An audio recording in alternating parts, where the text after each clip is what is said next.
کہ اس دنیا کی ایک حقیقت کیا ہے کہ یہ کبھی بھی ایک سے حال پر نہیں رہتی. دنیا کبھی بھی انسان کو دائمی خوشحالی نہیں دیتی. دنیا کی بہت بڑی مصیبت کیا ہے کہ اس کی ہر لذت کے اندر ایک درد چھپا ہوا ہے. جتنی بڑی خوشی ہوتی ہے اس کے ساتھ کوئی نہ کوئی ملاوٹ لازمی ہوتی ہے. انسان کے پاس پیسہ آ گیا، اس پیسے کے چھن جانے کا غم ساتھ آ جاتا ہے کہ نہیں ہے؟ اس پیسے کے حفاظت کا، اس کے کمائی کے غم ساتھ آ جاتے ہیں. دنیا کی کوئی بھی خوشی وہ ایبسولوٹ نہیں ہے، وہ 100% خوشی نہیں ہے، ملاوٹ والی خوشی ہے. اسی لیے امام احمد رحمۃ اللہ سے کہا ایک بندے نے آ کر کہ امام صاحب میں فلاں فلاں علاقے سے آپ کے پاس آؤں بہت لمبا سفر کر کے، اور ایک سوال ہے میرا. کیا سوال ہے؟ سوال یہ ہے کہ انسان خوش کب ہوگا؟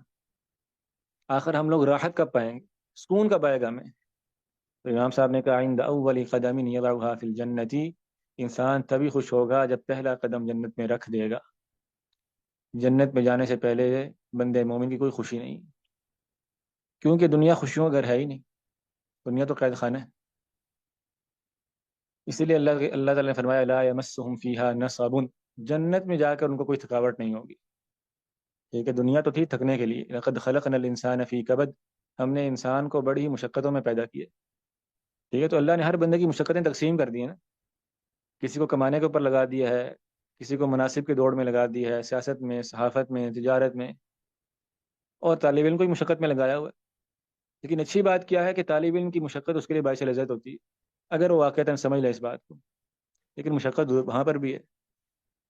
یہ انسان کی سمجھداری ہے کہ اس نے مشقت کون سی چننی ہے اپنے لیے.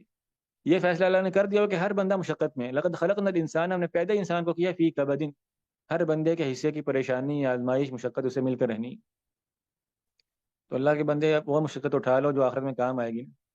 وفی ذلک فلیتنافس المتنافسون لمثل هذا فلیعمل العاملون.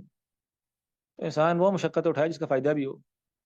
کتنی بیوقوفانہ بات ہے کہ انسان دنیا میں بھی گدھے کی طرح کام کرتا رہ جائے اور آخرت میں بھی عذاب ہو جائے اس کو جا کے. کوئی فائدہ ہوگا اس کا؟ دنیا میں بڑی پریشانیاں اٹھائی ہیں جی، بڑی آزمائشیں، اپنا نیند بھی جو ہے نا وہ برباد کی، اپنے تعلقات برباد کی، ہر چیز برباد کی. لیکن کس کے لیے برباد کی ہے؟ دنیا کے لیے کی ہے. دنیا بھی بگڑ گئی اور آخرت بھی بگڑ گئی.